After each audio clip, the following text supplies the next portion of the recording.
The website Ethernaut is a cache the flag style wargame created by the company OpenZeppelin and inspired by the project Over the Wire. The goal is to solve different challenges to understand some of the most common smart contract vulnerabilities.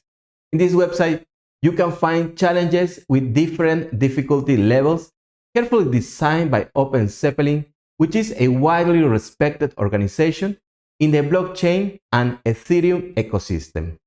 Each level is a smart contract that needs to be hacked. Solving these challenges is a must for intermediate or advanced developers that aim to become expert in the coding of smart contracts with solidity. There are other sites that present solutions to these challenges. However, in this series of videos and articles, I will be presenting my own solutions. So let's start playing Ethernaut. First, go to the level 0 Hello Ethernaut and follow the instructions to connect your wallet and interact with the contract to complete the level. You can install the MetaMask wallet and connect it to the Sepolia test network. Also, you are going to need some fake Ether. You can obtain it from any of these websites, Alchemy Sepolia Faucet or the Sepolia Proof of Work Faucet. The first challenge is called Fallback. The difficulty is 1 out of 5 levels of complexity. We are going to be connected to the Sepolia test network. The goal of this challenge is to understand how a fallback function works. You will beat this level if you claim ownership of the contract and reduce its balance to 0. According to the official Solidity documentation, the fallback function is executed on a call to the contract if none of the other functions match the given function signature, or if no data was supplied at all and there is no receive ether function. The fallback function always receives data, but in order to also receive ether, it must be marked as payable. In our contract, we use the function receive, which is an optional function similar to fallback, but it is specifically designed to handle incoming ether without the need for a data call. The smart contract is very simple. You will not have any problem understanding it. This is a very short description of its key components. First, we have two state variables. Contributions is a mapping that stores the contribution amounts of different addresses. The variable owner represents the address of the contract's owner.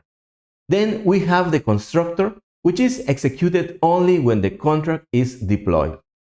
It initializes the owner's contributions to 1000 ether and sets the owner as the deployer, the account that deployed the contract.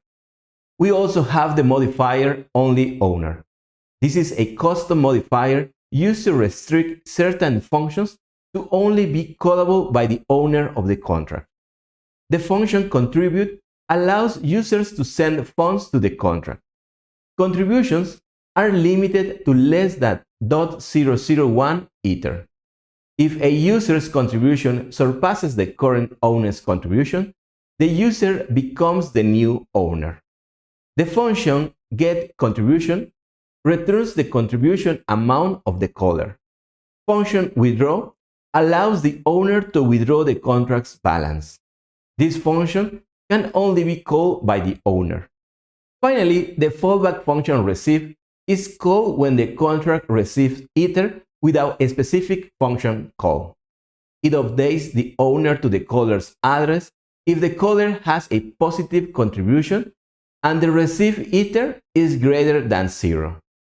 Please note that the provided contract has some security concerns and design issues. It is important to carefully review and test smart contracts to ensure their functionality and security. The main issue here is that anyone sending ether to the contract becomes the owner. Now let's review the solution. First, let's review some commands that will be very useful solving this challenge. Let's right-click on the screen and select Inspect and select Console. This is the address of the level, and now we need a new instance. Let's click on Get New Instance and connect our MetaMask wallet. Let's confirm it. And now we need to wait until the transaction is confirmed. Now the transaction has been confirmed and I have a new instance address. Let's make this a little bit bigger. There are several commands that we can use to interact with the contract and with the Ethernaut command line. The first one is player. This command helps you to see your player address by typing the command player. The next one will be get balance player, and we obtain a promise. So we need to make an asynchronous call. So we only need to type await, get balance player, and now we have the player balance. If we need more commands, we can type the special command help, which is obviously self-explanatory, I guess. It will show you the commands available. For instance, if we need more information about the contract, we only need to type the command contract and we'll obtain the contracts API. The solution is very straightforward. You only need to call some of the function in a particular order and hack the code. To interact with the contract, we are going to use the Remix IDE. I'm going to copy the code. Remix is a rich toolset that can be used for the full smart contract development cycle. Let's break the contract by following the next step. In Ethernaut, we have already copied the contract and we are going to create a new file in Remix. The name of the file will be fallback.sol and I'm going to copy the source code here. Now in the deploy and run transaction section, I'm going to select the environment injected provider MetaMask and I'm going to connect my MetaMask wallet to Remix. I need to get the instance address of the contract that I just deployed. I'm going to copy this value here and I will return to Remix. Now we need to retrieve the contract instance by loading the contract from a specific address. Let's select an address and I'm going to make sure that we are connected to the injected provider MetaMask. I just need to be connected to Sepolia and then the address. And also, this is the contract source code to be retrieved. I'm going to select add address. I need to make sure that I'm connected to this contract. I can retrieve the owner of this contract. Now I need to use Remix to call the function contribute and send less than .001 Ether. I need to make sure that my address is registered as a contributor. As you can see, I haven't contributed anything to the contract. I need to send some Ether. This is going to be sent in we. I need to send less than 0.001 Ether to be a contributor. Now I just need to send some Ether and call the function contribute. I need to confirm the transaction and I need to wait some time until the transaction is confirmed. So the transaction has been confirmed. Now let's see if I am registered as a contributor.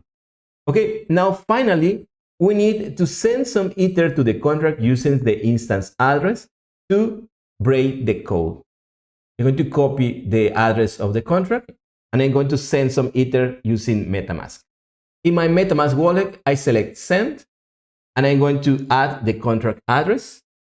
I just need to send some Ether, next, and confirm. Now I can verify that I am the owner of the contract. And because I am the owner, I can call the function withdraw. Just confirm the transaction. And now the contract has been drained. Let's go back to Ethernaut. Let's clean the screen.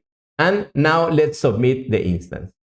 So if you obtain this message, congratulations, you have hacked your first Ethernaut contract.